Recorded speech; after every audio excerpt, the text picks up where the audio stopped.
யோவான் 5ல 1 to 9 வரைக்கும் நான் வாசித்து இப்போ நாம் தியானிக்க போறோம். சரியா? அதில் வாசிக்கிறோம்.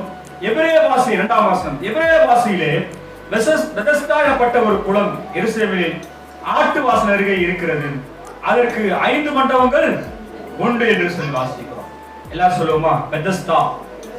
சத்தமா சொல்லுங்க. பெதஸ்தா. பெதஸ்தா குளம். ஆமென். எபிரேய பாஷையில பெதஸ்தா என்ற பேர்.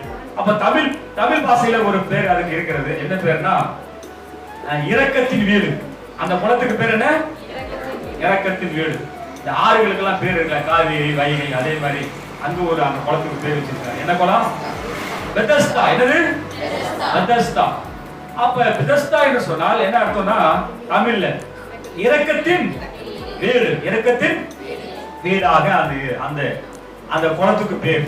அப்ப அந்த குளத்துடைய ஒரு விசேஷித்த ஒரு தன்மை இருந்தது. என்ன என்று சொன்னால் அந்த குளம் எங்கன்னா அந்த தேவாலயத்து பக்கத்துல இருந்திருக்கிறது. அது மட்டுமல்ல, அங்க அதற்கு 5 மண்டபங்கள் இருந்திருக்கிறது. அந்த 5 மண்டபத்துல என்ன அந்த குளத்துல நடக்கிற ஒரு நல்ல ஒரு அற்புதமான ஒரு செயல் வரை நடந்து கொண்டே இருந்திருக்கு.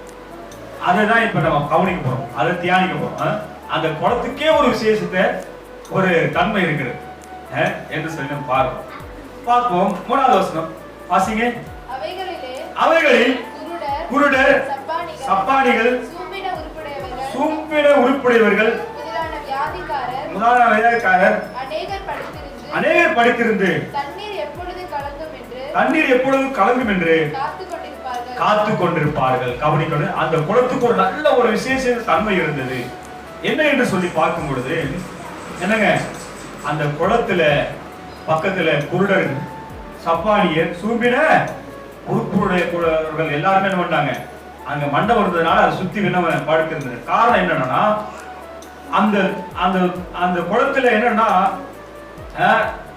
தண்ணீர் எப்பொழுது கலங்கும். எப்ப ஏனெனில் அங்க என்ன ஏன் கலங்கும், அங்க அநேகர் படுத்திருப்பார்கள். தண்ணீர் எப்பொழுது கலங்கும் என்று காத்து கொண்டிருப்பார்கள்.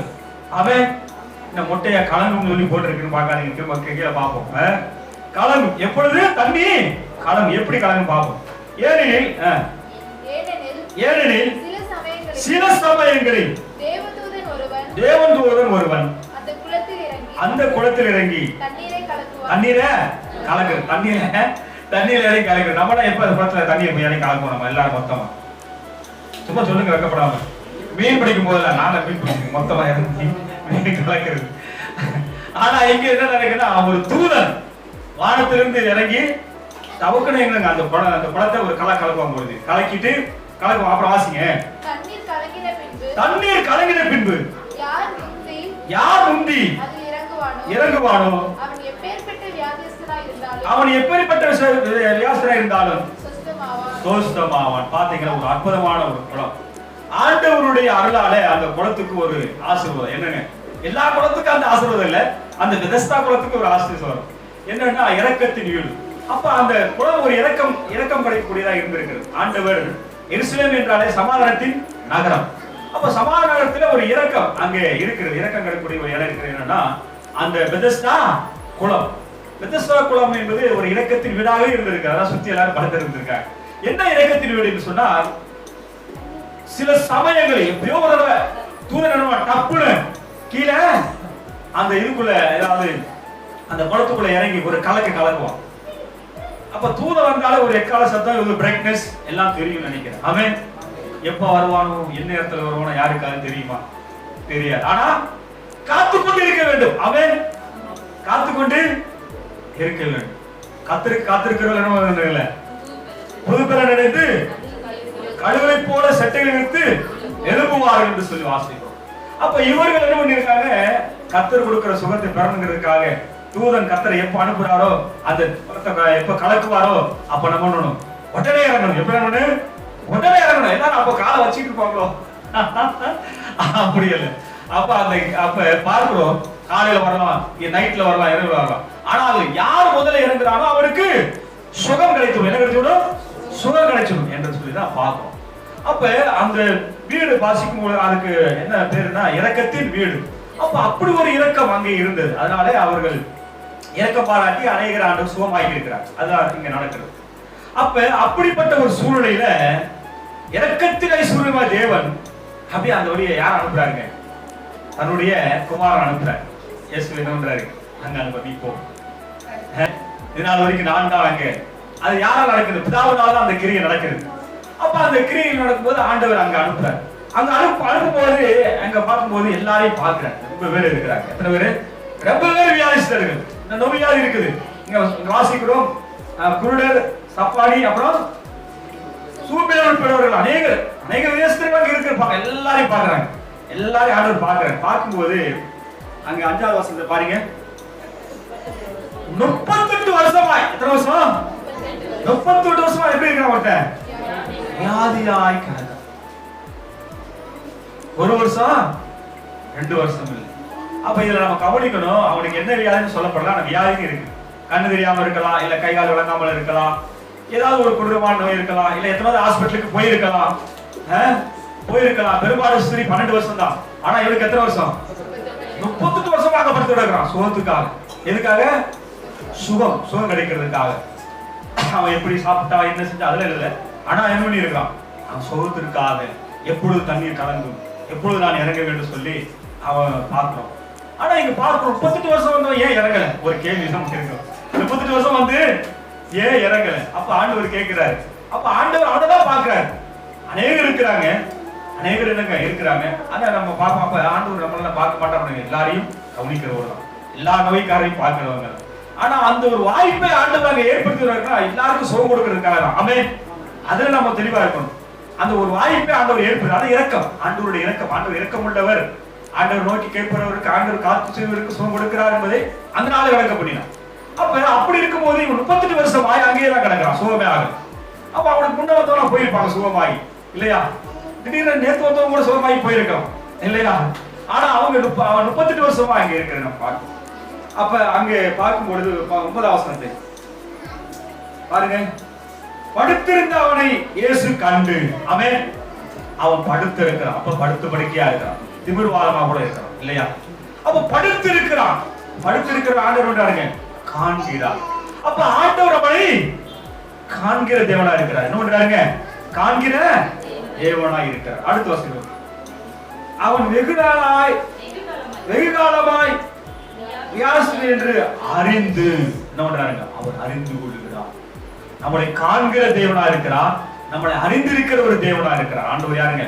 நம்மை காண்கிற தேவனா இருக்கிறார், அறிந்திருக்கிற தேவனா. என்னை ஆண்டவருக்கு தெரியுமா தெரியாதா, நான் யாரு எப்படி, எல்லாமே ஆண்டவருக்கு தெரியும். தெரியாத அவருக்கு மறைவானது ஒன்றும் இல்லை. அப்ப வாசிக்கிற அறிந்து அவனை நோக்கி பார்க்கிறான். அவன் ஆண்டவர் நோக்கி பார்க்கிறான். நம்மளே ஆண்டவர் நோக்கி பார்க்கிறார். சரி, சுஸ்தமாக வேண்டும் என்று விரும்புகிறாயா என்று கேட்டான். அவன் சுஸ்தமாக வேண்டும் என்று விரும்புகிறாயா என்று கேட்டான். சுகமாக விரும்புகிறாயா? அநேக நாளாக ஒன்று பாருங்கள், இது ஒரு விசுவாசத்துக்குரிய காரியம் தான். ஏன்னா அங்க போனா சுகமாயிருங்க, இந்த டாக்டர்கிட்ட போனா சுகமாயிருங்க அப்படின்னு நம்ம இந்த காலத்துல சொல்றோம், இல்லையா? அவர் கைராசிக்காரங்க சொல்றாரு, முதல்ல விசுவாசம் வேணும். அப்படியா, போயிட்டு வருவோம் அப்படின்னு சொல்லுவாங்க. அதே போல தேவன் மேல, இறைவன் மேல உள்ள விசுவாசம் எல்லாரும் காத்து கிடக்கிறார். ஆனால் ஆண்டவர் கேட்கிறாரு, அவன் சுகமாக்குவாருன்னு அவனுக்கு விசுவாசம், அவன் தெரிஞ்சாதான் தெரியும். அவர் கேட்கிறாரு, சுகமாக்குறது விரும்புகிறாயா அப்படின்னு கேட்கிறாரு ஆண்டவர். ஆனா அதற்கு அவன் சொல்றான், அதற்கு வியாதிஸ்தன், ஆண்டவரே தண்ணீர் கலங்கப்படும் போது என்னை குளத்தில் கொண்டு போய் விடுகிறதுக்கு ஒருவனும் இல்லை. அந்த குளத்துக்கு எனக்கு இரக்கத்தில் வீடுதான், ஆனா அங்க இறக்கம் கிடைக்கல. இவருக்கு கவனிக்கணும் எல்லாரும். நம்ம ரேஷன் கடைக்கு போனாலும் இப்ப சீனியாரிட்டி தான், லைன்ல தான் நிக்கணும். யாரா இருந்தாலும் ஆபீசர் போனா நிக்கணும். அதனால நானும் போய் லைன்ல நின்றது, அதான் ஒழுக்கம். லைன்ல நின்றுடும், இது ஒரு லைன். ஆனா அங்க அது கிடையாது. எவனாலும் வந்து அவருக்கு முன்னாடி அவர் முந்திரி எதிர்த்து சோபாகி போயிட்டே இருப்பான். எப்பேற்பட்ட விதத்தினாலும் போய் கொண்டிருப்பான். ஆனால் இவனுக்கு ஒரு அங்க இறக்கம் கிடைக்கும். ஆனா இறக்கத்தில் விடாது. என்னதுங்க?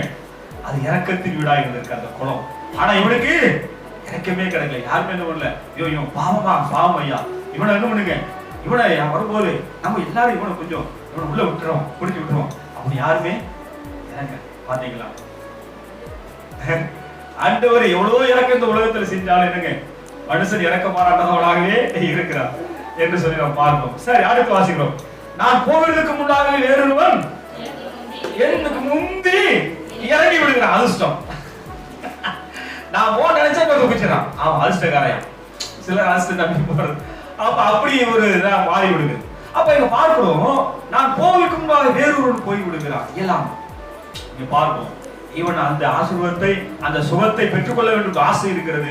ஆனால் இவனால என்ன பண்ண முடியல, போக முடியல, அதை பெற்றுக்கொள்ள முடியவில்லை. அது போல எப்ப கலக்கணும் என்று காத்திருக்க வேண்டிய இருக்கிறது. அப்ப பெரும்பாலும் தூதன் வந்தால் ஒரு பிரைட்னஸ் இருக்கும் இல்லையா? அப்ப பார்க்கும் பொழுது அந்த சகரியாவுக்கு தூதன் வந்து தரிசனமானான். அப்புறம் மரியாளுக்கு தரிசனமானான். அதெல்லாம் ஒரு பிரைட்னஸ், ஒரு வெளிச்சத்தோட வந்திருப்பாங்க. இப்ப எல்லாருக்கும் தெரியும் ஒரு விஷயம், இல்லைன்னா எக்காலம் கூட ஒரு சத்தம் போட்டு வந்திருக்கலாம். எல்லாரும் தெரியும். ஆனா என்ன, எல்லாரும் போட்டியா எப்படா எனக்கும் அப்படி ரெடியா இருந்தா. ஆனா இவன் படுத்தே கிடக்கு. படுத்த குழந்தைய நிலைமை எப்படி இருக்கா? ஐயோ, என்னை தூக்கி விட மாட்டீங்களா? என்னை யாராவது கை வைக்க விட மாட்டீங்களா? யாராவது எனக்கு உதவி செய்ய மாட்டீங்களா? யாராவது ஐயோ நான் எத்தனை நாளா கிடைக்கிறேனே அப்படி ஒரு குழம்பு இருந்திருக்கும் இல்லையா? அதெல்லாம் நினைச்சு பார்ப்போம். அப்ப ஆண்டவர் அப்ப இந்த 38 வருஷமா வியாதி இருக்கிற நோக்கி பிதா அனுப்புறாரு. இப்போ போங்க அப்படின்னு பிதாவை என்ன பண்றாருங்க, பிதா குமாரன் அனுப்புவதை பார்ப்போம். அப்ப அங்க அனுப்பும் போது அவர் விரும்புகிறாங்க கேட்கிறான். அவன் என்ன சொல்றான், இந்த இதுல அற்புதம் நடக்குது, சுகமெல்லாம் கிடைக்குது, என்ன யாரும் முடியல, நீங்க வேணா என்னை தூக்கி விடுவீங்க. அந்த கோணம் கேட்கறது. நீங்க சுகம் விரும்புறீங்களா? சுகம் விரும்புறேன். அவன் என்ன சொல்ல வர்றாருன்னா, நீங்க இருந்த தூக்கி போய் விடணும். அதான் ரகசியம். அப்படி அவர் தூக்கி விடுவாரா, உதவி செய்வாரா அப்படி சொல்லிட்டு ஆண்டவர் என்ன பண்ணாருங்க, உதவி செய்வாரா என்று சொல்லி அந்த மனுஷன் விரும்புகிறான். அப்ப அப்படி இருக்கும்போது இயேசு அவனை நோக்கி என்ன சொல்றாருன்னா, என்ன சொல்றாருங்க, நீ எழுந்துரு, என்ன பண்ணு, எழுந்துரு, உன் படுக்கை எடுத்துக்கொண்டு நட என்றார். அவன் இத்தனை வருஷமா தூதன் அனுப்பின கர்த்தர் பிதாவாக தேவன் இப்ப யார் அனுப்பிட்டாரு? குமாரா இயேசு கிறிஸ்து அந்த இருக்கணும்ட்டாருங்க. இரக்கமே இல்லாத, இரக்கத்தின் கிணறு, இரக்கத்தின் குளம், இரக்கத்தின் வீடு. ஆனா ஆண்டவர் என்ன பண்ணிட்டாருங்க, அங்க குமாரனை அனுப்பி என்ன பண்ணாருங்க, தன்னுடைய வார்த்தையினாலே சுகமாக்கினார். அதையே சொல்ல மாட்டீங்களா? எப்பொழுது இந்த குளம் வளர்க்கப்பட அப்பொழுது சுகம் கிடைக்கும் சொல்லி பார்த்தோம். ஆனா எப்பேற்பட்ட வியாதி சுகமாவான். ஆனா அங்கே என்னாச்சுங்க, ஆண்டவர் நீ என்ன பண்ணு, எழுந்துரு, உன் படுக்கை எடுத்துக்கொண்டு நட. உடனே அந்த மனுஷன் என்ன சுஸ்தமானான். வாசம் உடனே நானா சுஸ்தமானான். அப்ப தூதனை அனுப்பி என்னங்க, ஆண்டவர் அநேகருக்கு சுகம் கொடுத்து கொண்டிருந்தார். அடுத்து தீர்க்கதரிசிகளை அனுப்பி என்ன பண்றாங்க, சுகம் கொடுத்து கொண்டிருந்தார். ஆனால் குமாரனை ஏற்ற வேளையில என்ன பண்ணாருங்க, அந்த இரக்கத்தின் வீட்டுக்கு அனுப்பினார். குளம் அந்த இரக்கத்தின் வீட்டுக்கு அனுப்பினார்.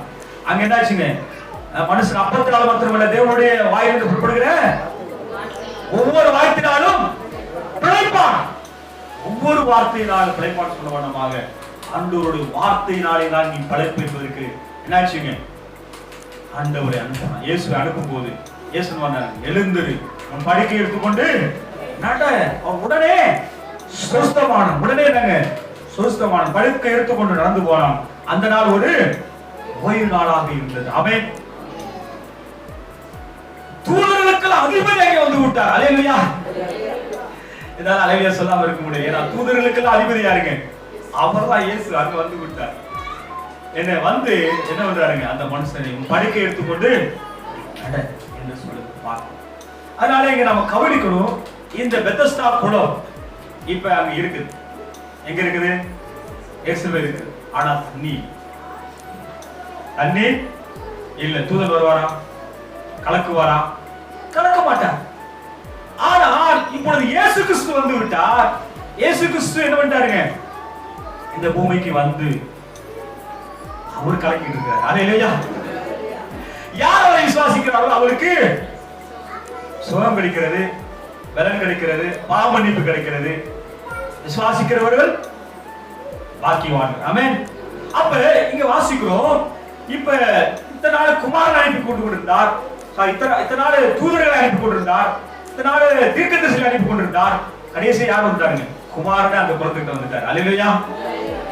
அப்ப இரக்கத்தின் வீடாக இருக்கிற அந்த இடத்துக்கு இரக்கமே இல்ல, இரக்கமே கிடைக்காத ஒருத்தர் தவிச்சுக்கிட்டு இருக்கான். ஐயோ, எப்படி இந்த இதுல நான் எப்படி தப்பிக்கிறது, நான் எப்ப சுகமாவேன், 30 வருஷமா கிடக்கிறேனே சொல்லிட்டு இருக்கிறத அண்ணனுங்க ஆண்டவருடைய வார்த்தை அவன் அவனை சுகமாக்கி எழுந்து உன் படுக்கையை எடுத்துக்கொண்டு நட ஆண்டவர் சொன்னார்.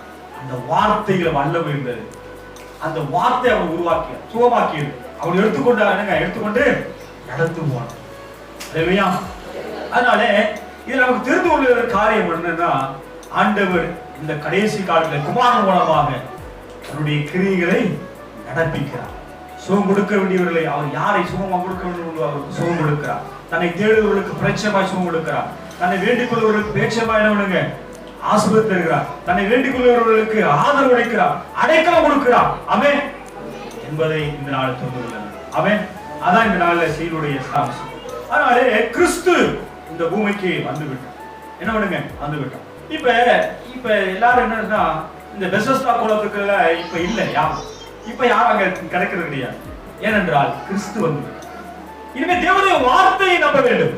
தேவனுடைய வார்த்தையாகிய இயேசுவை, தேவனுடைய வார்த்தை இயேசு சொன்ன வார்த்தையை நம்பி அதை விசுவாசித்து அவரை இருக்க பெற்றுக்கொள்ள வேண்டும். அவர்களுக்கு தான் சுகம், சரீர சுகம், ஆத்துமா சுகம். ஆமென். ஆத்தும சுகம் கிடைக்கும். அப்ப நீங்க வாசிக்கிறோம், அப்ப ஏன் ஆண்டவர் அங்க எழுந்து நட என்று அவன் சொல்லும் போது அவன் எழுந்து நடந்து போனான். அது ஓய்வு நாளா இருந்தது. அங்க இருக்கிறவங்க சொல்லுவாங்க, ஏ ஓய்வு நாள நீ என்னப்பா எந்திரிச்சு நம்ம தூங்கு அப்படின்னு சொல்றாங்கல்ல இருக்காங்க. அப்ப ஓய்வு நாள்ல படுத்துட்டே இருக்கணும் என்று சொல்லி அங்க பார்ப்போம். ஆனா ஆண்டவர் என்னங்க, எழுந்து நடந்து போ அப்படின்னு சொல்லிட்டாங்க. அப்ப அங்கே பார்க்கிறோம், அவன் எழுந்து நடந்து போனான் என்று சொல்லி வாசிக்கிறோம். அப்ப உன்னை யார் சுகமாக்குறாங்க அப்படின்னு அவனு கேட்கிறான். எல்லாருக்கும் தெரியும், இது பிரபலமான ஒரு காரியம். ஏன்னா அவன் 32 வருஷம் அங்கதான் இருக்கான். எல்லாருக்கும் அங்க இருக்கிற எல்லாருக்குமே தெரியும், வியாதிக்காரன், எழுந்து கூட நடக்க முடியாதவன்னு சொல்லி எல்லாருக்குமே தெரியும். அப்ப அப்படி தெரிந்தவன் சுகமாகி விட்டான். இவன் எழுந்து போகிறான், உன்னை சுகமாக்குறாரு.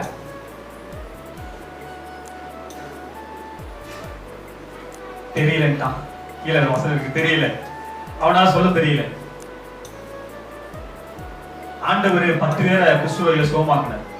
அந்த ஆண்டவரே ஆண்டவரே சுகமாக்குங்க. தெரிஞ்சு சுகமாக்குறது ஒண்ணு, அதாவது தெரிஞ்சு போய் கேட்பாங்க, இவர்கிட்ட போனா சுகமாக்குறாங்க, நீங்க போங்க சொல்லி அனுப்போம். விசுவாசத்தோடு 10 பேர் குஷ்டரோகி வருவாங்க. 10 பேர்ல என்ன பண்ணுவாங்க, 10 பேர் என்ன பண்ணுவாங்கன்னா, நீங்க ஆண்டவர் சுகமாக்குவார். சுகமாக்கும் போது ஒருத்த மட்டும் தான் திரும்பி வருவான், ஆண்டவரேன்னு சுகமாக்குறதுக்கு நன்றி அவர் சொல்லிட்டு போவான். அவன் யாரும் சமாரியன், மீது 9 பேரு யூதர்கள். அவங்களால ஓடிடுவாங்க, சொல்ல மாட்டாங்க, வந்து டைம் சொல்ல மாட்டாங்க என்று சொல்லி பார்ப்போம். அதே மாதிரி இங்க என்னன்னா தெரியல யாரும். ஏன்னா இதுவரைக்கும் சுகமாகி கொண்டு இருந்தது யாரு? யாருங்க? யாரு? தூதன். அவங்க தூதனா சுகமாகிறது தெரியும், அதான் தெரியும். அந்த ஏரியாவில தூதன் தான் சுகமாக்குவார். அதான் இறக்கத்தை விட்டு அங்க தூதன் தான் சுகமாக்கணும், வேற யாரும் சுகமாக்க முடியாது. அப்படியே நம்பி இருந்தாங்க. ஆனா ஏசு சுகமாக்குனா சொல்ல தெரியல. அப்ப இயேசு திரும்ப பார்த்து சொல்றாரு பாருங்க. 14 வாசிங்க. அதற்கு பின்பு 14 தேவாலயத்தில் கண்டு, இதோ நீ சுஸ்தமானாய், அதை கேடாத ஒன்றும் வராதபடி பாவம் செய்யாதே என்றான். தொடர்ச்சியாக 15 அந்த மனுஷன் போய் தன்னை சுஸ்தமாக்கியவர் இயேசு என்று யூதர்களுக்கு அறிவித்தான். ஆமென். ஃபர்ஸ்ட் தெரியல, ஆண்டவர் திரும்ப சொல்றார், என்ன நீ சுஸ்தமாயிட்ட, நீ சுகமாக்கி விட்டு. ஆனா நீ என்ன பண்ணு, அதிக கேடான என்ன பண்ண செய்யக்கூடாது. நீ உனக்கு அதிக கேடான ஒன்றும் உனக்கு வராதபடி நீ பாவம் செய்யாதே. ஆமென்.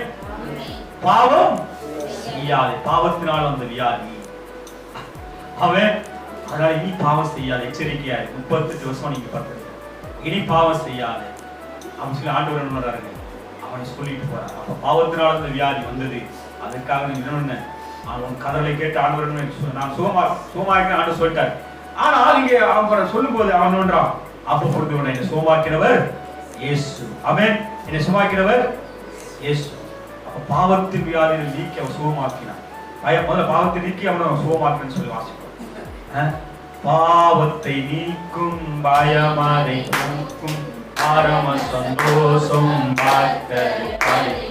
பாவத்தை போக்கும் பயமதை நீக்கும் பரம சந்தோஷம் கிடைக்கும் இயேசுவின் நாமம் இனிதான நாமம், இணையில்லா நாமம், இன்ப நாமம். எங்கள் இயேசுவின் நாமம் இனிதான நாமம், இணையில்லா நாமம், இன்ப நாமம். அல்லேலூயா. தன்னை சுகமாக்குற இயேசு என்று எல்லா இடத்துல நான் சொல்ல ஆரம்பிச்சேன். முதல்ல கேட்டா சொல்ல தெரியல. ஆனா ஆண்டவர் பாவத்தினால் இந்த வந்த நோய், இனி பாவம் செய்யாதே, உனக்கு கேடு வராதபடி என்ன பயம் செய்ய, திரும்ப வியாதியா வந்து படுத்துக்கிறாங்க என்று சொல்லி அவனை வீழ்ப்பித்தார் கர்த்தர் என்று சொல்லி நான் பார்க்கிறோம். அதனாலே இங்கே பார்க்கிறோம், பெதஸ்தா என்றால் இரக்கத்தின் வீடு. ஆமென். இப்ப இரக்கத்தின் வீட்டை நாம் இப்ப தியானிக்கிறோம். அப்ப இந்த இரக்கத்தின் வீடாக இருக்கிற பெதஸ்தா குளத்தண்டை வந்து அவர் இறக்கவே இல்லையா இந்த உலகத்துல, எனக்கு இங்க வந்து இருக்கிறதே சொல்லிட்டு கேட்கும்போது அவனுக்கு இரக்கம் கிடைக்கும். அதே போல இந்த கடைசி காலத்துல ஆண்டவர் இயேசு எல்லார் மீது இரக்கம் உள்ளவராய் இந்த பூமியில வந்தார். ஆமென். எல்லாருமே இரக்கம் உள்ளவராய் அவர் வந்தாங்க. இந்த வார்த்தையினாலே சுகமாக்கினார் எல்லாரையுமே. அவருடைய வார்த்தை அனுப்பி சுகமாக்கினார். ஆமென். அவருடைய வார்த்தையினாலே இந்த பூமியை உருவாக்கினார், வார்த்தையினாலே எல்லாரும் சுகமாக்கினார் என்று சொல்லி நாம் பார்க்கிறோம். அதனாலே இந்த பெதஸ்தா குளத்தை போல, ஆமென், பெதஸ்தா குளத்தை போல நாம் என்னங்க, நாம் ஒரு பெதஸ்தா. ஆமென். நாம் ஒவ்வொருத்தரும் பெதஸ்தா வாக இருக்கிறோம். அதுக்கு நான் சொல்றேன். இன்னொன்னு, நம்ம வீடு ஒரு பெதஸ்தாவா இருக்கு, நம்முடைய சபை ஒரு பெதஸ்தாக இருக்கிறது. எப்படி நான் சொல்றேன். அப்ப பெதஸ்தா என்று சொன்னால் என்னங்க, தூதன் எப்பயாவது ஒரு வந்து இறங்கி கலக்குவான். அவன் எப்பயாவது ஒரு தடவை இறங்கி கலக்குவான். அப்ப நான் ஒரு பெதஸ்தா. சொல்லுங்க, நான் ஒரு, சொல்லுங்க, நான் ஒரு பெதஸ்தா. இரக்கத்தின் வீடு. நான் ஒரு பெதஸ்தா. சொல்லுங்க, நான் ஒரு பெதஸ்தா. பெதஸ்தா இரக்கத்தின் வீடு. என்னுடைய வீடு ஒரு பெதஸ்தா, என்னுடைய சபை ஒரு பெதஸ்தா. ஏன் அப்படி சொன்னா, நமக்குள்ள வந்து தூதன் வந்து இறங்கி கலக்கிறது இல்ல, ஆனா யாரு வந்து இறங்கி இருக்கிறாங்க, ஆவியானவரே இறங்கி இருக்கிறார் உள்ள. ஹல்லேலூயா. ஆமா, நம்மளை பெதஸ்தாவாக மாற்றி விட்டார், நம்முடைய வீட்டை பெதஸ்தாவாக மாற்றி விட்டார், நம்முடைய சபையை பெதஸ்தாவாக மாற்றி விட்டார். இப்படி சொல்றாரு ஆண்டவர். அப்ப நமக்கு அற்புதம் நடக்குதா? கண்டிப்பா நடக்குது. நீங்க ஜெபிக்கும் போது அந்த சொன்னாங்களே, நான் ஜெபிக்கும் போது எல்லாம் நடக்கிறது, எல்லாம் நன்மையாகவே நடக்கிறது, அநேருக்கு ஜெபங்களுக்கு சுகம் கிடைக்கிறது சொன்னாங்க. உண்மைதானே? நல்ல சாட்சி. அப்ப நாமே ஒரு பெதஸ்தாவாக இருக்கிறோம். நமக்கு வியாதிப்பு தீர்க்கக்கூடிய பெதஸ்தாவா கூடிய தெய்வம் எங்க இருக்கிறாங்க?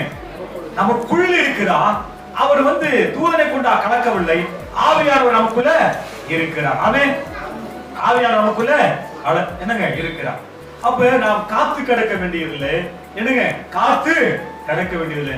நாம் அவர்கிட்ட எப்ப வேணாலும் போய் கேட்கலாம், எப்ப வேணாலும் என்னங்க சுகத்தை கேட்கலாம், எப்ப வேணாலும் ஆண்டவரோட நேரம் சொல்லலாம், எப்ப வேணாலும் நம்ம சுகத்தை பெற்றுக்கொள்ளலாம். ஆண்டவர் என்ன பண்ணுங்க, போதுமானவராய் இருக்கிறார் சொல்லி பார்க்கிறோம். அப்ப நான் ஒரு பெதஸ்தாவா இருக்கிறேன், என்னங்க, நம்முடைய சபை, நம்முடைய வீடு ஒரு பெதஸ்தாவா, அது இரக்கத்தின் வீடாக இருக்கிறது. அதான் சொன்னாங்க, நான் பதில் பேசுறது இல்லை, என்னங்க, மற்றவங்க என்ன திட்டா நான் திட்டுறது கிடையாது, இரக்கத்தின் வீடாக இருக்கிறது. ஆமென். மற்றவர்களுக்கு ஜெபிக்கிற வீடாக இருக்கிறது சொல்லி நாம் பார்க்கிறோம். அப்ப நாம் பெதஸ்தாவாக இருக்கிறோம் என்பதை நாம் மறந்து விடக்கூடாது. எப்படி என்று சொல்லி தான் பார்க்க போறோம். ஆமென். சரி, ஆண்டவர் இயேசுவை அவன் எப்பொழுது ஏற்றுக்கொண்டான்? இந்த ஆளு தெரியாதுட்டா ஃபர்ஸ்ட். எப்ப அவனுக்கு சுகம் கொடுத்தது யாரு? தெரியாது. அப்ப ஆண்டவரே அவனை சந்திக்கிறான். தம்பி, நான் தான் அவனுக்கு சுகம் கொடுத்திருக்கேன், 38 வருஷமா நீ படுத்தபடி கேட்கறேன், நான் தேவனுடைய குமார், வார்த்தையினாலே சுகம் கொடுத்திருக்கேன், இனி உனக்கு அதிக கேடு வராதபடி பாவம் செய்யாது, பாவத்தை சுட்டி காட்டு என்று சொல்லி வாசி. அப்பொழுதுதான் புரிந்து கொண்டான், இயேசு தான் எனக்கு சுகம் கொடுத்தார். ஆமென். அப்ப நாம் தெரிந்து கொள்ள வேண்டும், நமக்கு அதிகம் கேடு வராதபடிக்கு, நாம் இனி பாவம் செய்து பாவத்தின் மேல் பாவம் செய்ய அழியாதபடிக்கு கிறிஸ்து நமக்காக மரித்து விட்டார். ஆமென். ரத்தம் சிந்தி இருக்கிறார். அப்ப இந்த ரத்த சிந்தையை விசுவாசித்த போது, நம்பும் போது, என்னங்க, யார் நம்மளை ஒரு காலத்துல நம்ம கலங்கி போனவர்களா இருக்கும், என்னங்க, கலங்கி போன நிலைமை, கலங்கடிக்கிற நிலைமை, மற்றவங்களை கலங்கடிக்கிறதா இருக்கும், இல்லைன்னா கலங்கி போயிருக்கும். ரெண்டு நிலைமை நமக்கு இருக்கும். என்ன, கலங்கி போயிருக்கிறவங்க மற்றவங்களை கலங்கடிக்கிறவர்களா இருந்தோம். ஆனால் இயேசு கிறிஸ்து நமக்குள்ள வரும்போது நான் எப்படி இருந்தேங்க? எதஸ்தாவ இலக்கத்தின் வீடாக நாம் வீடு நாம் மாறிவிட்டோம். நம்முடைய வீடு மாறிவிட்டு நம்ம சபையெல்லாம் அப்படியே இலக்கத்தின் வீடாக மாறிவிட்டோம் என்று சொல்லி பார்க்கிறோம். அப்ப இங்க வாசிக்கிறோம். அப்ப இங்க பார்க்கிறோம்னா இங்க அவங்க என்ன பண்ணுங்க, சுகத்திற்காக எல்லாத்துக்கும் காத்து கொடுத்தாங்க, எல்லாரும் காத்து கொடுத்தாங்கன்னு சொல்லி வாசிக்கிறோம். குருடர்கள் முறவர்கள் எல்லாமே என்ன பண்ணாங்க, காத்து கிடந்தாலும் சொல்லுவோம். அப்ப நாம் தேவ ஆசீர்வாதத்துக்கு பெறுவதற்கு நாம் என்ன பண்ணுவோங்க, காத்து கிடக்க தேவையில்லை. ஆமென். ஏன் அப்படின்னா நமக்குள்ள என்ன இருக்கிறாங்க, ஆண்டவர் ஆவியானவரே வந்து தங்குகிறார். ஆவியானவர் தங்குகிறார். அப்ப அவர்கிட்ட எல்லாரும் நாம் முறையிட வேண்டியது இருக்கிறது. அவர்கிட்ட நம்ம என்ன எல்லா காரியங்களும் சொல்ல வேண்டியது இருக்கிறது. எங்க இருங்க, நமக்குள்ளே அவர் தங்கி விட, அவர்கிட்டயே நம்ம சொல்லல. ஆமென். நமக்குள்ளே அவர் தங்கி விடுகிறார் சொல்லி வாசம். சரியா?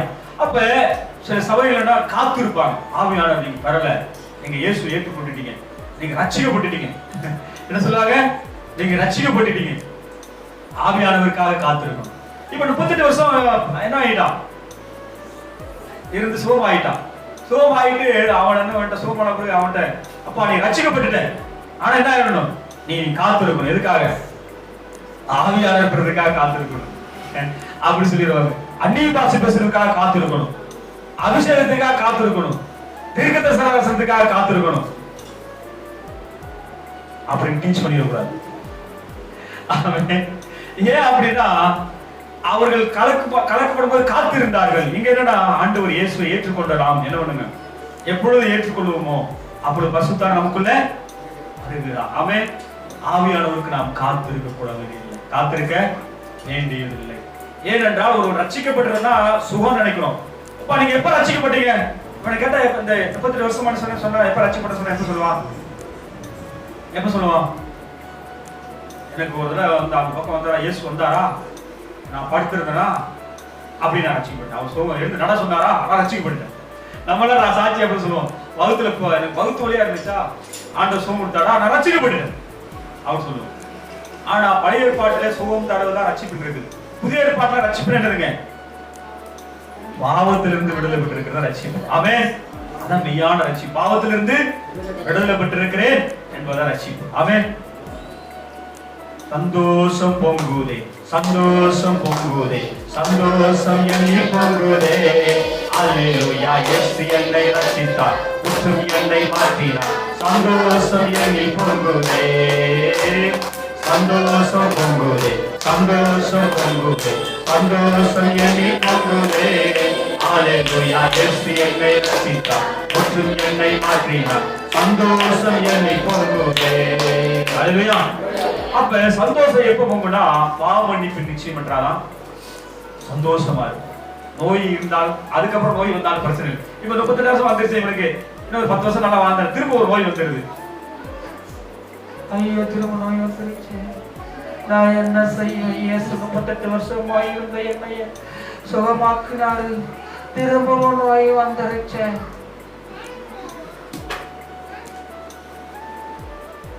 உண்மையா ரட்சிக்கப்பட்டவன் சொல்ல மாட்டான். என்னென்ன துன்பம் வந்தாலும் நான் கலங்கிடவே மாட்டேன். என்னென்ன துன்பம் வந்தாலும் நான் கலங்கிடவே மாட்டேன். யாருன்னு சொன்னாலும் நான் சோர்ந்து போக மாட்டேன். யாருன்னு சொன்னாலும் நான் சோர்ந்து போக மாட்டேன். கிறிஸ்துவுக்குள் வாழும் எனக்கு எப்போது வெற்றி உண்டு. கிறிஸ்துவுக்குள் வாழும் எனக்கு எப்போது வெற்றி உண்டு. அல்லேலூயா. அந்த சந்தோஷம் இருந்துகிட்டே இருக்கு. சபைக்கு போனேன், சந்தோஷம் வந்துச்சு. இப்ப நோய் வந்ததுனால திரும்ப துன்பம் வந்துச்சு, அப்பயே இல்லை. அப்பயும் சந்தோஷம் இருக்கிறதா ரட்சிப்பு. அந்த ரட்சிப்பு எப்படின்னா பாவ மன்னிப்பை பெற்றிருந்தாதான் வரும். பாவ மன்னிப்பை பெற்றிருந்தா ஆவியானவர் வந்து தங்கி இருக்கான். பாவ மன்னிப்பு வருவதற்கு என்ன காரணம்? இயேசுவே பாவத்துக்கு குறித்து அவன் உணர்த்துறாதவர். நீ பாவம் செய்யாது, அதிக கேடான என்ன போட்டிருக்காங்க, என்ன வாசிக்கணும்னா, அதிக கேடானது ஒன்று உனக்கு வராதபடி நீ பாவம் செய்யாதே. கேடு விளைக்கத்தக்க பாவம். நான் ஒரு பாவியான மனுஷன், ஆண்டவர் எனக்காய் மரித்தார், ரத்த சிந்தினார், 3ஆம் நாள் உயிரோட எழுந்தார். அவர் மூலமாக பாவ மன்னிப்பு பெற்றிருக்கிறேன். அவர்தான் என் பாவத்திற்காக ரத்தம் சிந்திருக்கிறார். நான் விசுவாசிக்கிறேன். அவருடைய பரிசுத்த ரத்தம் எனக்காக சிந்தப்பட்டிருக்கிறது. அப்படி விசுவாசிக்கும் போது, ஆணித்தரமா விசுவாசிக்கும் போது பரிசுத்தர் எங்க வந்து தங்கிறாருங்க. அப்பொழுது ஆவியானவர் புறாவை போல நமக்கு வர தெரியாது. சந்தோஷம், அந்த சந்தோஷம் ஆவியானவர் கொடுக்கிற சந்தோஷம், ஆவியானவர் வந்து கொடுக்கிற சந்தோஷம். அவர் தங்கி இருப்பார் அங்கேயே. அப்பதான் போக மாட்டார். போவாரா? போக மாட்டாரா? போக மாட்டாரு. ஆமென். நான் மரிச்ச பிறகு போவாரு. ஆமென். ஆவியானவர் போக மாட்டாரு. அந்த தூதர் மாதிரி வந்துட்டு போவாரா? போக மாட்டாரு. கிரியோன்ல சிம்சோனுக்குள்ள ஆவியானவர் வருவார். திடீர்னு வருவார். திடீர்னு அப்புறம் என்ன கட்டான ஒரு அந்த எலும்பு தோடு எடுத்துட்டு ஒரு 1000 பேரை கொண்டு போட்டு போயிடுவார். திடீர்னு வந்து இறங்குவார். திடீர்னு சண்டை போடுவார், போயிடுவார். திடீர்னு தீர்க்கதரிசிக்குள்ள இறங்குவார். தாவீதே தப்பு பண்ணிட்டார் அப்படி சொல்லிட்டு போயிடுவார். திரும்ப வந்து தங்குவார். அப்படி போயிடுவார். தப்பு பண்ணும்போது என்ன போயிடுவார். ஆனா அப்படி அல்ல, ஆவியானவர் நமக்குள்ள தங்கி அப்படியே தங்கி இருப்பான். ஆமென். ஆவியானவருக்காக காத்திருக்கணும், அப்படியே காத்திருக்க வேண்டியதில்லை. பாவத்தை உணர்ந்த ஆண்டவரே, நான் பாவி ஆண்டவர், என்னை ரட்சித்து ரத்த சிந்தினீர் என்று சொன்னாலே போதும், ரட்சிக்கப்படுவீங்க, பாவ மன்னிப்பில் விடுதலை பெறுவீங்க. ஆவியானவர் நமக்குள்ள வந்து தங்கி இருப்பான். அதோடு கூட என்ன இருக்குங்க, அபிஷேகம் வந்துவிடும். அதுக்கப்புறம் நீங்க தீர்க்கதரிசி வரமோ இல்ல அந்நிய பாஷையோ இதெல்லாம் நீங்க அந்நிய பாஷை வரமோ எல்லாம் பரவாயில்ல அப்படி சொல்றாங்க. ஆனா மெயினான இருக்குதான், மெயினான இருக்குங்க ரட்சிப்பு. மெயினானது ரட்சிப்பு. அதை இழந்துடக்கூடாது. நான் அது கிடைக்கல இது கிடைக்கல நான் துக்கமுகமா இருப்பேன், என் கணவர் திட்டா நான் துக்கமா இருப்பேன், அது நடந்துச்சு இப்படியே இருப்பேன், அப்படி அல்ல. எப்போதும் சந்தோஷமா. ஆமென். ரட்சிக்கப்பட்டவன் தான் அப்ப சந்தோஷமா இருப்பான். ஆமென். ரட்சிக்கப்பட்டவன் என்ன பண்ணுங்க, சந்தோஷமா இருக்கும். எதை குறித்து கவலைப்படணும். ஆமென். சந்தோஷமா இருக்கும். அதாங்க ரட்சிப்பு. அதனாலதான் ஆண்டவர் என்ன பண்றாரு, நமக்குள்ளே வந்து என்னங்க தங்கி விடுகிறார். பெதஸ்தாவை நாம் இருக்கிறோம், பெதஸ்தாவா இருக்கிறோம்னு சொல்லி பார்க்கணும். ஆனா நம்ம தெரிந்த நீரோடை போல இருக்கணும். ஆவியானவருக்காக காத்து இருக்க வேண்டாம். ஆவியானவர் வந்து என்ன பண்ணுவாருங்க, வந்து அந்நிய பாஷை பேசுவாரா? அவர் கூட என்னங்க, பாவத்தை குறித்தும் நீரை குறித்தும் கண்டித்து உணர்த்துவார். அப்புறம் எனக்கு என்ன, நம்ம குணத்தையே ஸ்டைலியே மாத்திடுவார். நீ அப்புறம் சொல்லுவாங்க, நமக்கு ஒரு குணம் கொடுப்பார். என்னங்க, அன்பு, அன்பினார், அப்புறம் தெளிந்த புத்தி, அப்புறம் பலமுள்ள ஆவியானவர். நீங்க பலவீனமாக இருப்பீங்க, ஆனாங்க பலமுள்ள ஆவியானவர். தாவீதுக்குள்ள அபிஷேகத்தை தைலத்துக்கு கூட்டும் போது அவன் ராஜ அபிஷேகம் இருந்தது. அப்ப என்ன நினைக்கிறாங்க, அப்ப வந்து ஆவியானவர் தங்கினார் என்று இருக்கு. அதுக்கு கீழே இருக்கிறது பரிசுத்த ஆவியானவர் சவுலை விட்டு நீங்கி விட்டார் வரையில் இருக்கு. இது எனக்கு நல்லா கவனிக்கணும். நீங்க என்ன அபிஷேகம் வந்ததுமே ஆவியானவர் வருவார் அப்ப நினைச்சிட கூடாது. அது ஒரு காலம். ரட்சிக்கப்பட்டதுமே அபிஷேகம் அந்நிய பாஷை ரெண்டாவது, அதெல்லாம் அது போக விரும்புவேன். அபிஷேகம் பரிசுத்தர் நமக்குள்ள வந்துடுவோம். வரங்களும் இல்லைங்க, நமக்குள்ள கிரியை செய்ய ஆரம்பிக்கும். அதுக்கு நம்ம ஒப்புக்கொள்வோம். அப்புறம் பரிசுத்தான நிறைவு, ஆவின் பிரசன்னம், இதெல்லாம் நமக்கு அடுத்தடுத்து நம்ம தான் ஆண்டவரோடு என்னங்க நெருங்கி ஆண்டவரோடு நம்மை அவருடைய பாதையில போகும்போது நமக்கு கிடைக்கிற ஆசீர்வாதங்கள். ஆனால் ஆவியானவருக்காக நாம் காத்திருக்க வேண்டியதில்லை, அபிஷேகத்திற்காகவும் காத்திருக்க வேண்டியதில்லை. ஏன்னா பாருங்க, சவுலை அபிஷேகம் பண்ணவற்றவனா அவன் என்ன பண்ணாங்க, பண்ணாரு. ஆனா என்ன ஆயிடுச்சுங்க, அவன் தப்பு பண்ணும்போது அபிஷேகம் மட்டும் போயிடுச்சு. தப்பு பண்ணும்போது அபிஷேகம் ஆவியானவர் போயிட்டாரு. அவனுக்குள்ள தேவனால் விடப்பட்ட புல்லாலாவி அவனுக்குள்ள அந்த மேல் வசத்துல இருக்குது. தாவீது அபிஷேகம் பண்ணப்பட்ட போது ஆவியானவர் மேல வந்து தங்கினார்கள். ரெண்டுக்கு என்ன வித்தியாசம்? ஆவியானவர் தப்பு போயிட்டாராங்க. எங்க சவுல் காலத்துல ராஜாவை சவுல் தான் ஏற்படுத்தினாரு. தப்புன்னு போது போயிட்டாரு. தாவீது அபிஷேகம் பண்ண திரும்ப வந்துட்டாரு. தாவி மேல அபிஷேகம் பண்ண நின்றாரு. இல்ல ஏதாவது உங்களுக்கு புரியுதா? அப்ப தப்புன்னு போது அப்ப ஆவியானவர் போனதா? ஆனால் இப்பொழுது ரட்சிக்கப்பட்டவன் தப்பு பண்ணுவான பண்ண மாட்டான். ஆவியானவர் போறோம்ல, போயிடுவார்ல, பண்ணுவான பண்ண மாட்டான், பண்ணுவான்.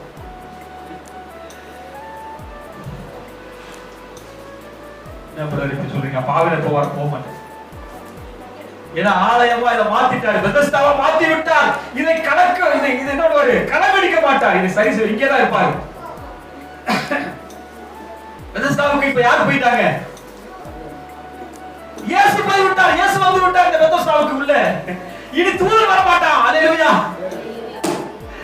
அவரே தங்கி விட்டார், அவரே எல்லாமே சரி பண்ணுவார். பாவத்தை குறித்து நீதி குறித்து உள்ள இருந்த கண்டித்து உணர்த்துவார். அவனை பாவம் செய்யும்போது என்ன பண்ணுவாருங்க? கெட்ட கெட்ட வார்த்தை திட்டே இல்ல மன்னிப்பு. நீங்க வாட்டி பேசி அடிச்சு கிளம்புவீங்க. ஆனா அவன் உள்ள இருந்து என்ன பண்ணுவாரு? போய் மன்னிக்கால் போட்டு மன்னிப்பு கேளு, போய் ஒப்புரவாகு. உங்க அப்பாவை திட்டினியா, மாமனார் திட்டினியா, மாமியார் திட்டினியா, மன்னிப்பு கேளு. அப்பா நீங்க பண்ண விட்டீங்க, யாரும் சொல்ல விடல. யார் சொல்லுவாருங்க? ஆவியானவரே சொல்லுவார். உங்களுக்குள்ள இருந்துட்டே சொல்லுவாரு. அவர் போக மாட்டேன். நீதி கொடுத்து நாய்க்கு கொடுத்து உங்களை கண்டித்து கொடுப்போம், உங்களை மூலம் மற்றவங்களை கண்டித்து கொடுப்பார். அன்பின் ஆவியானவர் எல்லாருமே அன்பு காட்ட சொல்லுவார். அவன் பலத்தின் ஆவியானவர், அவன் தெளிந்த புத்தியை கொடுக்கிற ஆவியானவர், அவன். அப்ப இப்படிப்பட்ட ஒரு ஆவியானவர் நமக்குள்ளே தங்கி இருக்கிறார். அபிஷேகம் நமக்குள்ளே இருக்கிறது. அபிஷேகம் நமக்கு போகாது. அவன் அதுக்காக ஜெபிக்க வேண்டியதில்லை. அபிஷேகம் இருக்கு. ஆனால் அதை என்ன பண்ணார்? ஆவின் பிரசனமாக, ஆவி நிறைவாக மாற்றிக் கொள்வதற்கு நமக்கு வாய்ப்பு இருக்கிறது. தேவனோடு நேரம் செலவிடுறது. தேவனோடு என்னங்க? ஆண்டவரோடு பாடல் மூலமாக, சங்கீதங்கள் மூலமாக, துதிப்பாடல் மூலமாக, வசனத்தின் மூலமாக நேரத்தை செலவிட்டு ஆவி நிறைவை பெற்றுக் கொள்ளலாம். அபிஷேகம் எப்படி? அப்படியே ஆவியோட நிறைவை பெற்றுக் கொள்ளலாம். ஆவியர் அங்கேதான் இருப்பார். ஆமென். தீர்க்கதரிசன வரங்களை பெற்றுக் கொள்ளலாம். ஆவியர் அங்கேதான் இருப்பார். ஆமென். சரியா? அல்லேலூயா. சிலர் என்ன பண்ணா, அந்நிய பாஷை பேசினாதான் நீ ஆவியானவர் பெற்றிருக்கிற அர்த்தம் நினைக்கிறாங்க. அது அல்ல. ஒரு வாழ்க்கையிலே மாற்றம் இருக்குதா? அவன் கெட்டவனா இருந்தா மாறி இருக்கிறானா? அவன் குணம் மாறி இருக்கிறதா? அவன் பேச்சு மாறி இருக்கிறதா? அவன் வார்த்தை மாறி இருக்கிறதா? அவன் தான் ரட்சிக்கப்பட்டான். அந்நிய பாஷை பேசிட்டு நீங்க அநியாயம் பண்ணிட்டு இருக்க கூடாது. அந்நிய பாஷை பேசிட்டு கெட்ட வார்த்தை அதெல்லாம் பேசிட்டு இருக்க கூடாது. தெரியுங்களா? வாழ்க்கை மாறி எப்பொழுதும் மூஞ்சி சந்தோஷமா இருக்கு. எதை குறித்து கவலை இருக்காது. ஏன்னா அந்த சந்தோஷம் நமக்குள்ள இருந்துட்டே இருக்கும். இதான் ரட்சிப்பு. ஆமென். அப்ப நாம் ஒரு பெத்தஸ்தா இரக்கத்தின் வீடாக, நம்முடைய வீடு இரக்கத்தின் வீடாக, அதாவது மற்றவர்களுக்கு ஆசீர்வாதமான வீடாக என்னங்க அது மாறிவிடும். ஆமென். ஒரு வியாசத்தை நம்ம வீட்டுல இருந்தால் என்ன பண்ண மாட்டோம்? எரிச்சல் அடைய மாட்டோம். அன்பு ஆதரவா பார்ப்போம். அன்பு ஆதரவா பார்ப்போம். வியாசத்தில் இருந்தா மாமனாரோ மாமியாரோ நமக்கு தெரிஞ்சவங்க யாரும் தானே அன்பு ஆதரவா நம்ம பார்ப்போம். ஏன்னா என்ன தெய்வீக கண்ணோட்டத்துல அதை பார்ப்போம். அவன் எரிச்சல் அடைய மாட்டோம். இதைத்தான் யார் செஞ்சதுங்க? அன்னை தெரசா செஞ்சாங்க. அன்னை தெரசா அது நாளை போச்சு. என்னங்க குஷ்டரோகி கைகள் என்னங்க நார்ம கை. அம்மா என்ன பண்ணாங்க? அன்னை தெரசா அவங்க எல்லாம் சுத்தம் பண்ணி அதை சரி பண்ணி இரக்கத்தின் வீடா மாறிடுச்சு. அன்னை தெரசா இருக்கும்போது என்னங்க இந்தியாவே இரக்கத்தின் வீடா மாறி விட்டது. அல்லேலூயா. ஆமா. நான் மட்டும் சீ அப்படி நினைச்சிட கூடாது. சீன்னு நினைச்சு வியாசக்கார சீ நினைச்சிட கூடாது. சீன்னு நினைச்சிட கூடாது. அவங்களை நம்ம செய்யணும். இரக்கம் காட்டணும். தொட்டு அவங்களுக்கு என்னங்க நம்மளா ஏற்றது செய்யும். ஏதான் இரக்கத்தின் இரக்கத்தை விட நீங்க வேற எதுவும் நினைச்சிட கூடாது.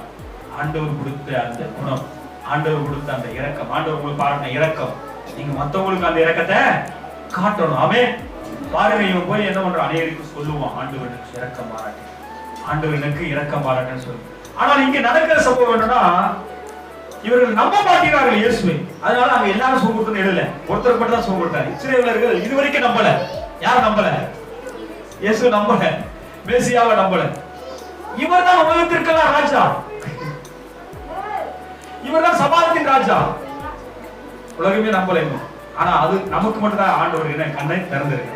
அதனால இவர் இப்பொழுது தன்னுடைய நடமாடும் கோயிலா இருக்கிற நமக்குள்ளே வாசம் பண்ணி இருக்கிறார். நாம் நடமாடு பெத்தஸ்தாவா இருக்கிறோம். நம்ம வீடு ஒரு பெத்தஸ்தாவா, சபையாக ஒரு பெத்தஸ்தாவா இருக்கிறது. ஒரு விஷயம் நம்மளை கவனிங்க. இப்ப அந்த குளம் இல்லை, குளத்துல தூர் வந்து இறங்கவும் இல்லை. ஆனால் இப்ப அந்த குளம் எதா மாறி இருக்குங்க? சபையாக மாறி இருக்கு. அவன் சபையாக மாறி இருக்கு. நான் ஒரு பெத்தஸ்தான ஒரு குளத்தை உண்டாக்கி வச்சுக்கிட்டு இதாக ஏசப்பா உருவாக்குனதா அப்படி சொல்லிடக்கூடாது. அவன் ஏசப்பா தூர் வந்து வருவார் அப்படின்னு சொல்லிடக்கூடாது. அது எப்படி ஆயிரும்? அது ஒரு விக்கிராராதனை ஆகிடும். எப்படி ஆயிடும்? விக்கிராராதனையா மாறிடும். இப்ப என்னன்னா வார்த்தை, அவருடைய வசனத்தை நம்பணும். அவர் தன் உள்ளத்துல நம்ம தம்பி இருக்கார் நம்பணும். என்னோட இருக்கார் நம்ம நம்பிக்கை தான், விசுவாசம் தான். அப்படியே ஏற்றுக்கொண்டு அவருக்கு மகிமையாக நாம் வாழ வேண்டும். அதனாலே அவர் இரக்கம் பாராட்டினா இந்த மனுஷனுக்கு, இவன் என்ன பண்ணுவான்? அநேகருக்கு இரக்கம் பாராட்டினா மாறி இருப்பான். அதனால ஆண்டவர் நம்மளை பெதஸ்தாவாக, நம் வீடு பெதஸ்தாவாக, நம் சபை பெதஸ்தாவாக இருக்கிறது என்பதை நாம் மறந்து விடக்கூடாது. பாருங்க, அம்மா சொன்னாங்க எங்க சபைக்கு வாங்க, 50,000 செலவாயிரம் சொன்னாங்க. எங்க சபைக்கு வாங்க, அந்த உங்களுக்கு இறக்கம் கிடைக்கும். அநேகருக்கு இறக்கம் கிடைக்கிறது. இங்க என்ன பண்ணுங்க, அநேருக்கு எனக்கு படுத்துக்கிட்டே இருக்க வேண்டியது இல்லை, உங்களுக்கு இறக்கம் கிடைக்கிறது என்று சொல்லி நான் பார்க்கிறேன். அல்லேலூயா.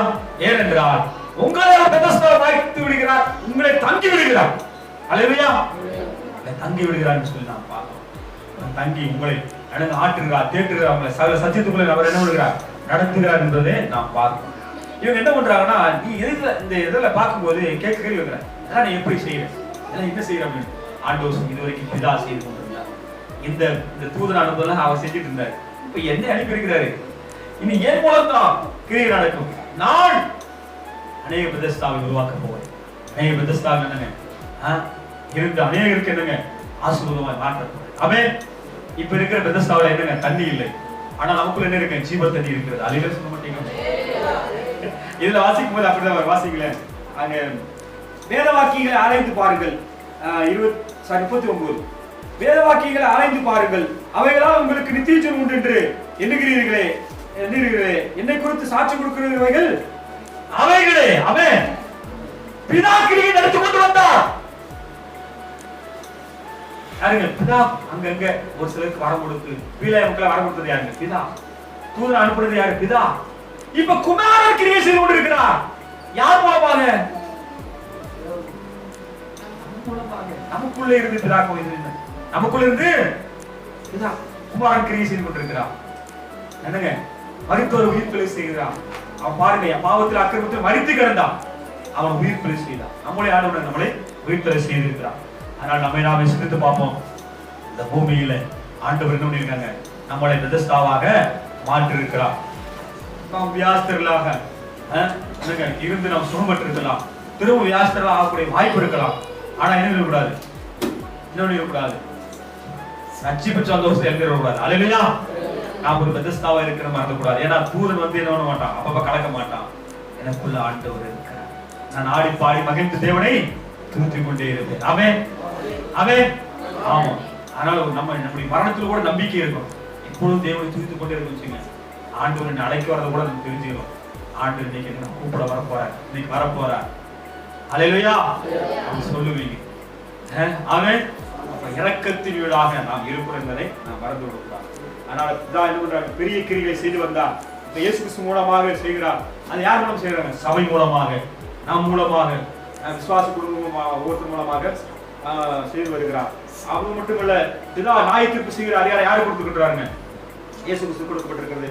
என்ன அங்க வாசிக்கிறோம், வசனத்தை கேட்டு என்னை அனுப்பினர் விசுவாசிக்கிற நித்திய ஜீவன் உண்டு என்று ஆண்டவர் சொல்லுகிறார். அல்லேலூயா. அப்ப வசனத்தை கேட்டு அதன்படியே செய்யும் போது நாம் என்ன பண்றோங்க, சுஸ்தமாகும். ஆமென். சுகமாகும். வசனம் என்ன சொல்லுகிறது? நம்முடைய பாவங்களுக்காக அடிக்கப்பட்டார், நம்முடைய மீறலுக்காக நொறுக்கப்பட்டார், நம்முடைய அக்கிரமத்தால் அவர் பிக்கப்பட்டார் என்று வசனம் சொல்லுகிறது. ஆமென். அதை அப்படியே விசுவாசித்தால் பாவம் மன்னிப்பு, அதை அப்படியே விசுவாசித்தால் ஆவியானவர் நமக்குள்ளே தெய்வம் என்ன தங்கி விடுகிறார், இறைவனே தங்கி விடுகிறார். அதை அப்படியே விசுவாசித்தால் பரிசுத்தம் நிறைவு. அப்படி என்னங்க நமக்கு வேண்டிய ஆசீர்வாதங்களை ஆண்டவர் தருகிறார் என்று சொல்லி வாசிக்கிறோம். இப்ப ஆண்டவர் இயேசு பெற்ற அபிஷேகம் என்ன தெரியுமா? ஏசாயா 61 வாசிச்சு நம்ம சொல்லலாம். ஏசாயா 61 வாசிங்க. ஏசாயா 61:1.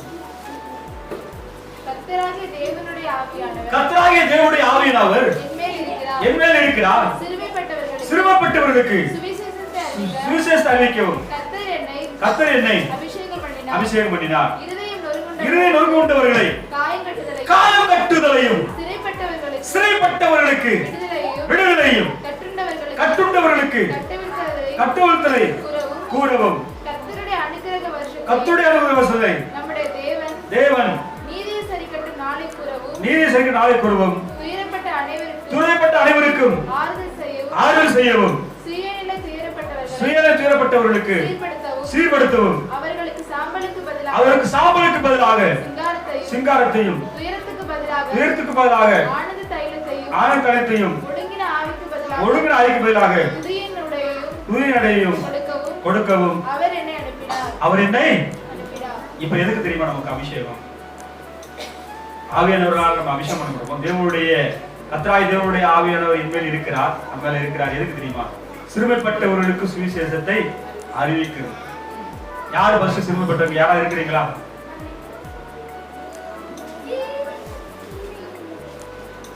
சந்தோஷமாயிருங்க, எப்பொழுதும் சந்தோஷமாயிருங்க. சந்தோஷமாயிருங்க, எப்பொழுதும் சந்தோஷமாயிருங்க. உயர்வானாலும் தாழ்வானாலும், உயர்வானாலும் தாழ்வானாலும், சர்வவல்ல தேவன் நம்மோடு இருக்கிறார். சர்வவல்ல தேவன் நம்மோடு இருக்கிறார். சந்தோஷமாயிருங்க, எப்பொழுதும் சந்தோஷமாயிருங்க. சந்தோஷமாயிருங்க, எப்பொழுதும் சந்தோஷமாயிருங்க. அல்லேலூயா. யாராவது சிறுமப்பட்டு இருக்கிறீங்கன்னா நீங்க என்ன பண்றீங்கன்னா, சிறுமப்பட்டவர்களுக்கு சுவிசேஷத்தை அறிவிக்கவும் கர்த்தர் என்னை அபிஷேகம் பண்ணார். என்னன்னா ஆவி நமக்கு இருக்கோம்னா சிறுமப்பட்டோம். சில நேரங்கள்ல ஃபர்ஸ்ட் ஒரு இடம் சிறுமப்பட்டோம், பல வகையில அலல் பட்டோம், என்னன்னு தெரியாம இருந்தோம். நாம் சிறுமப்பட்டிருந்தோம். ஆண்டவர் நம்மளை என்னவனு நம்மளுக்காக ரத்த சிந்தி நம்ம மீட்டு பண்ணோம். அதான் சுவிசேஷம். அதை ஏற்றுக்கொண்டோம், நம்ம சிறுமை நீங்கி விட்டது. திரும்ப நம்ம சிறுமைப்படுத்துகிற காரியங்கள் வந்துகிட்டே இருக்கும். என்னங்க பிரச்சனை, போராட்டங்கள், தேவைகள் வரும். ஆனா என்னங்க சுவிசேஷத்தை நோக்கி பார்க்க, சுவிசேஷம் என்னங்க இயேசுவை நோக்கி பார்க்க பார்க்க என்னங்க என்னாகும்?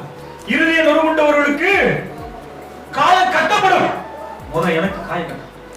பெதஸ்தாவா இருக்கு, இயேசு உள்ள இருக்கிற காயம் கட்டும். அடுத்து சிறைப்பட்டவர்களுக்கு நீ விடுதலை பெற்றிருக்கிற மகனே, நீ விடுதலை பெற்றிருக்கிற அப்படின்னு ஆண்டவர் சொல்லுவார். நான் என்ன மற்றவங்களுக்கு அதை சொல்லுவேன். எழுந்து கொண்டு நடன ஆண்டவர் சொன்னார், அதை நம்ம மற்றவங்களுக்கு சொல்லுவோம். அடுத்து கட்டுண்டவர்களை கட்ட வைக்கிறது. அநேக எதுக்கு நம்மளை கட்ட பார்ப்போம். ஆனாங்க நாம் விடுதலை பெற்றவங்க நம்ம திரும்ப நம்மளை நிறுத்துவார் ஆவியானவர். அதை நம்மளும் மற்றவங்களுக்கும் சொல்லுவோம்.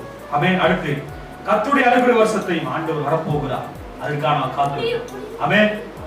சபை இப்ப எது காத்திருக்கிறா? ஆவியாளர் பெறுவதற்கும், அபிஷேகத்தை பெறுவதற்கும், அந்நிய பாஷை பெறுவதற்கும், தீர்க்க தரிசனம் சபை காத்திருக்குது. முக்கியமா எதை காத்திருக்குதுங்க? அவர் வரப்போறாரு. ஆண்டவர் எப்ப உள்ள வந்துட்டா நமக்குள்ள, ஆனா ஆவியாளர் வந்துட்டாரு, இயேசு வரப்போகிறார், அதுக்கு காத்திருக்கணும். அனுகிரக வருஷம் இருக்கு, காத்து வாழ்க்காகணும். அடுத்து வாசிக்கிறோம், நம்முடைய தேவ நீதியை சரி கட்டு நாள் வரப்போகுது, அதுக்காக இருங்க காத்திருக்கணும். துயரப்பட்ட அனைவருக்கும் ஆறுதல் செய்யணும். நம்ம துயரத்தை என்னங்க ஆண்டவர் நீக்கி இருக்கிறார், நம்ம தான் ஆறுதல் செய்யணும். நம்ம தான் ஆறுதல் சொல்லணும். ரட்சிக்கப்பட்டவங்க ஆறுதல் சொல்லணும் மற்றவங்களுக்கு, வேற யாரும் உங்களுக்கு ஆறுதல் சொல்ல மாட்டாரு. அவன் அவன் ஆறுதல் இல்லாம தவிச்சுக்கிட்டு இருக்கா, யாருமே இந்த போய் கொண்டு போய் விடுறதுக்கு யாருமே இல்ல. அவன் என்னங்க நாம தான் ஆறுதல் படுத்தணும். எங்க ஆவியானவர் வந்து நம்மளை ஆறுதல் படுத்த மட்டும் இல்ல, அந்த ஆறுதல் இங்க இருக்காது, பொங்கி வழி மற்றவங்களை ஆறுதல் படுத்துவோம். துயரப்பட்டவர்களுக்கு ஆறு செய்வோம். சியோனிலே துயரப்பட்டவர்களுக்கு அவர்களுக்கு சாம்பல் பதிலாக சிங்காரத்தையும், துயரப்பட்ட பதிலாக ஆனந்த தைலத்தையும், ஒடுங்கின ஆவிக்கு பதிலாக துதிக்கிறவர்களாக ஆண்டவர் நம்மளை மாற்றி இருக்கிறார். அதனால என்னன்னா ஆவியானவர் எதுக்கு என்று நம்மளை நமக்குள்ள தங்கி இருக்கிறார்னா விதமாக என்னங்க ஒடுங்கி போகாத விடைக்கு விடுதலையும், இங்க சொன்ன சிறைப்பட்டதை விடுதலையும், கட்டுண்டவர்களை கட்டவர்களையும் கூறவும், நாமும் என்னங்க இந்த ஆசீர்வாதத்தை பெற்றுக்கொள்ளவும் நம்மளை பெதஸ்தாவாக ஆண்டவர் மாற்றி இருக்கிறார். ஆமென். அல்லேலூயா. தேவனுக்கு மகிமை உண்டாவதாக. அதனால நம்மை நாமே சிந்தித்து பார்ப்போம், இந்த பூமியில நான் யாராக இருக்கிறேன். ஒரு பெதஸ்தாவை விட விசேஷத்தை அப்படி சொல்லணும். ஏன்னா அந்த ஏன்னா பெதஸ்தாவை எல்லாரும் என்ன பண்ணாங்க? தூதரை எதிர்பார்த்து கொண்டிருந்தார்கள். அவன் காத்து கொண்டிருந்தார்கள். ஆனால் இப்பொழுது என்னங்க இயேசுக்குள்ள தங்கி இருக்கிறார். அவன் இரக்கத்தின் வீடாக, இரக்கத்தின் வீடாக நான் இருக்கிறேன். என்னங்க இரக்கத்தின் வீடாக என்னுடைய வீடு இருக்கிறது, செபை இருக்கிறது. அநேகருக்கா இறங்கி ஜெபிக்க வேண்டும். அவன் அநேகர் பாவத்திலும் சாவத்திலும் அழிந்து கொண்டிருக்கிறார். ஏத்து வீடு ஏத்து கொண்டிருக்காரங்க என்னங்க சண்டைக்காரா இருந்தாலும் ஜெபம் பண்ணீங்க, சமைச்சிடாதீங்க, அழிச்சு கொண்டு ஆண்டவரை சொல்லி ஜெபம் பண்ணிடாதீங்க. இறக்கணும். ஆண்டவரே என்ன தெரிஞ்சு கொண்டீங்களே, பாவியான என்னை தெரிந்து கொண்டீங்களே, பாவியான என்னை நீ மாற்றினீர்களே, எனக்கு இறக்கம் பாராட்டினீரே, அவர்களையும் ரட்சியும், அவங்களுக்கு இறங்கும், அவருக்கும் என்னங்க அவர்கள் மனக்கண்களை திறந்தருளும், அவர்களை உயிர்ப்பையும். 38 வருஷமா இருந்த ஒரு மனுஷனை என்ன பண்ணாங்க? உயிர்ப்பித்தார். முதல்ல உயிர்ப்பித்தாருங்க, பாவத்தில் அக்கிரமத்தில் உயிர்ப்பித்தார். ரெண்டாவது சுகமாக்கினார். அவன் சுஸ்தமாக்கிறான்னு சொல்லி வாசி. அதனால அந்த ஒரு எண்ணம் நமக்குள்ள எப்போது இருக்க வேண்டும்? இரக்கத்தின் வீடு. ஏன்னால் இரக்கத்தின் அதிபதி எங்க இருக்கிறாருங்க? தூதனாக இல்லை, இப்ப எப்படி இருக்கிறாரு? அவரே வந்து தங்கி விடுகிறார். அவன் எல்லாருக்கும் டவுட்டா இருக்கு, இல்ல சந்தேகமா போற மாதிரி இருக்கு. எத்தனை பேர் சந்தேகப்படுறீங்க?